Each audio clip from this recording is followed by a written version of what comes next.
Hello, I'm Steve Shaw, National Coordinator of Football Officials and Secretary of Rules Editor for the NCAA.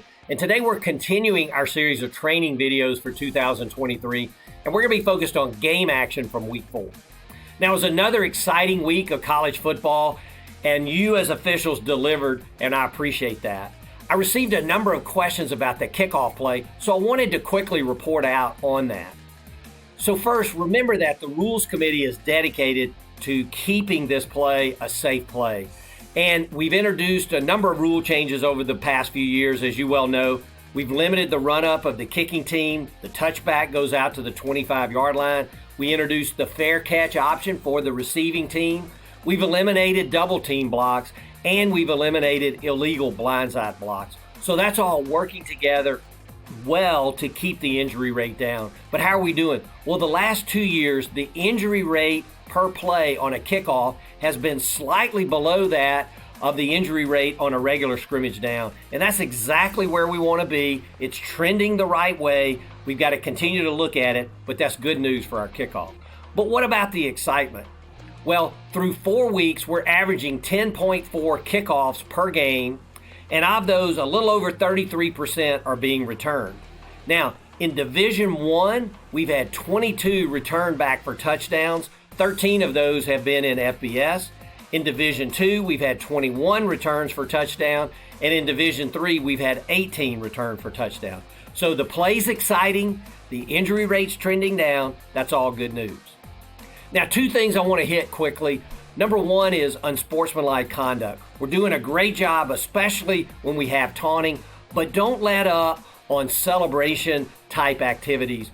We're doing a good job. Don't be overly technical, but let's don't back away from an unsportsmanlike conduct penalty. We need to get the marker down. And then finally, keep working hard on your clock mechanics. Keep the game moving. Remember, one CFO, we want to all do it the same together. So with that, let's get on into our plays. Our first play this week, we're going to talk about penalty enforcement. Now, we're late in the fourth quarter. Inside of 2 minutes, the quarterback completes a pass to his back out of the backfield, and he drives for the first down at the 19-yard line. And we do a good job of stopping the clock here. Now, we're going to get a flag from our umpire for some extracurricular activity by number 64 on the offense. And as we see the replay, the umpire has the ball, still struggling to get everything separated, and number 64 comes in and shoves his opponent, number 5, off the pile, and the umpire flags the action. Now, we know by rule on a foul between series, if the penalty is for any dead ball foul that occurs after a series ends and before the ball is ready for play, that penalty shall be completed before the line to gain is established. And as we look at the high 50, it's clear the ball is not ready for play here. So after enforcing the 15-yard penalty on the offense, it should be 1st and 10 back at the 34, not 1st and 25. And let's remember as a crew, penalty enforcement is the responsibility of everyone, including replay, not just the referee and center judge. Someone in the crew needs to step up on this play. Play 2, the offense is backed up, and they're going to complete a pass out across the 20. But as we go back and take a look at the interior line play from the high 50 camera, we're going to see that the left defensive tackle, number 55, his helmet pops off. The referee recognizes it, points to the player, and we know that 55 has to go out for a down. Now, from the end zone view, it's tough to tell, but the right guard might have helped him off with his helmet, but it's not very clear. But as we set up for the next play, we see number 55, he comes running back into his position just as the ball is snapped. And after the play, we're going to get an announcement by our referee. Personal foul, defense, number 55. Player's helmet came off on the prior play, came back in and participated. 15-yard penalty, first down. Now we see that the field judge comes running to the referee just after the play. It's really a great catch, good work by the crew here to recognize number 55 coming back in the game. But this should be an unsportsmanlike conduct foul, really under unfair acts, and we would also want to put a counter on number 55. But this is an excellent catch by the crew. Talk about this together in pregame. How do we as a crew ensure that we catch this type action? Play 3, the quarterback hands to the tailback. He breaks toward right end. We see a flag come in, and just as the tailback is hit, the ball pops free, caught by number 9 of the defense, and he's off to the goal line for an apparent defensive touchdown. Now, as we go back and take a look at the play, the referee has a flag for holding by number 64 of the offense right at the point of attack. It's a correct call. And then we're going to see number 9 of the defense. He catches the fumble ball, turns up right at the boundary, passes the coach who's inside of him on the field of play, and ultimately goes all the way for a touchdown. So we know the rule here: if the coach is on the field like this during the play, it is a foul for unsportsmanlike conduct, and it is penalized as a dead ball foul. So the defense can decline the holding penalty by the offense, keep their touchdown, and the unsportsmanlike conduct penalty would be enforced on the try or succeeding kickoff. Now, if the coach had interfered in any way with the ball or the player, this penalty statement allows the referee to take any action they consider equitable, including awarding a score. And that wasn't required on this case, thankfully, but let's get a marker down on this type of play when a coach is out on the field. Play 4 is a reminder of our numbering exception rule and to ensure that we're all on the same page. Now, we see the offense, they're lined up in scrimmage kick formation on 4th down, and they're using numbering exceptions here as they do not have 5 linemen numbered 50 to 79 in the game. All of this is legal, but then we see that they're going to shift and an up back's going to come under center, and they are clearly not in a scrimmage kick formation now. Now, play clock runs out before the snap, but if the offense would have snapped the ball after this shift, it would be a foul for an illegal formation. Remember, to utilize the numbering exceptions, the rule says that the offense must be in a scrimmage kick formation at the snap, which the offense clearly was not in this case. So, at the end of this sequence, if they had snapped the ball, it would be a foul for illegal formation.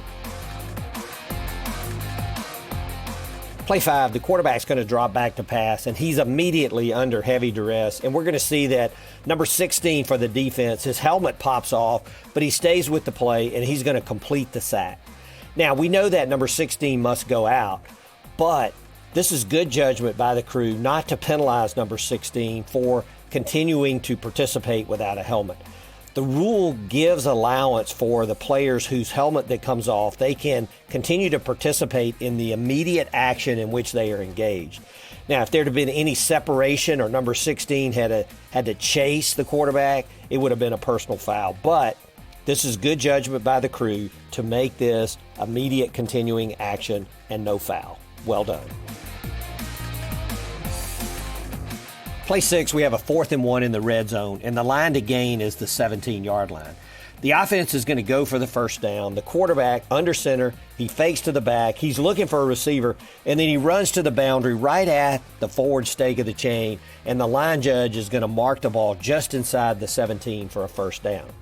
Now, we know replay looks at every line to gain spot, and they're going to stop the game here for further review. Now, by rule, let's talk about forward progress on this play. The most forward point of the ball when declared dead is the determining point for forward progress. And we see on the replay that the runner and the ball is not declared dead until the quarterback's right foot touches out of bounds. And the ball's beyond the 17 at that point, and it would be a first down, but we know that we have 2 exceptions to the forward progress rule. If the ball carrier is airborne, or if the ball carrier is a striding runner, and we had a striding runner in this case, then the forward progress point is where the ball crosses the sideline. And it's clear the ball crosses the sideline here short of the 17. So replay is going to overturn the call on the field, and the defense is going to take over 1st and 10. Play 7, the offense is snapping from their own 49. We get a throw downfield by the quarterback, and we get a flag from our back judge for defensive pass interference, and the ruling on the field is a catch at the 31-yard line for a 20-yard gain. Now, we know immediately that the play will net more yardage than the defensive pass interference, so we efficiently decline the DPI and get the ball ready for play at the 31. But as we look at the first replay, it's clear that there's no firm control by the receiver. the nose of the ball hits the ground, and after it bounces back up, number 8 then gains firm control. So replay knows immediately this pass is incomplete. Now we're going to use the O2O system to expedite this review process. Well done. And we get an announcement from our referee. After a quick review, the ruling of the pass is incomplete. However, the pass interference, defense number 2, will be enforced. To the spot of that foul, first down. Now this is a great job to keep the game moving on an obvious incompletion. The referee does a good job. He comes back on right after this and clears up that it will be a 15-yard penalty from the previous spot. But let's not publicly call the O2O expedited review a quick review. Really, all we need to do is, after we announce the ruling on the field, then just state, after video review, the pass is incomplete. Use your winning words, but ensure that we all know that it was the instant replay official that is making the ruling. But overall, this is a great job by the crew to keep the game moving. Our last play this week is a great alert by the crew. It's the opening kickoff, and we're going to get a surprise onside kick. Now, the kicker hits a one bouncer, drives it straight into the ground, and is going to make the recovery just after the ball has gone 10 yards. And there's no receiving team player in position to make the recovery of this kick driven into the ground. So this is almost flawless execution by the kicking team. But as we go back and take a look at the kick from a broader view, we see that 2 kicking team players on the near side of the kicker are offside when the ball is kicked, and our back judge gets a marker down. And this is a good job, as we know that the kicker's restraining line is worked as a plane on an onside kick, and we do that here, and we enforce this penalty. It's a 5-yard penalty, and they're going to re-kick. Now, finally, one other point of note here. The receiving team here is the visiting team, and by rule, we know the visitors must wear white unless they have agreement by the home team to wear their colored jerseys and that the conference of the home team certifies there's proper contrast, which clearly there is here. And so this was done properly. But if the visiting team was supposed to wear white and they don't and wear gray jerseys and there's no agreement, then we know that there's a 15-yard penalty after the opening kickoff of each half, and the team will lose a timeout at the beginning of every quarter. Didn't happen here. Just want to make sure we're all consistent there. Well, that's it for our plays this week, and let's use these plays as learning opportunities, especially as we work to be one CFO. And let's keep up the momentum for our season. We're doing a great job, but our pregame conferences as a crew are crucial to getting us ready to work each week. Remember, quality fouls, make it be there, be great communicators and great game managers, and always display our integrity, courage, and poise. That's so important. Best of luck to all.